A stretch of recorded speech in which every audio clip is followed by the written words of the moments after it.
पूजिताय गुरुदैवताय गुरुकुलस्थायिने गुरुविक्रमाय गुह्यप्रवराय गुरवे गुणगुरवे गुरुदैत्यकलक्षेत्रे गुरुधर्मसदाराध्याय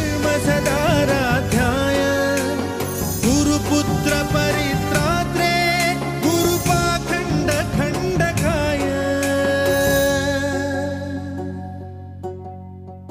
गीतसाराय गीततत्त्वाय गीतगोत्राय धीमहि गूढगुल्फाय गन्धमत्ताय गोजयप्रदाय धीमहि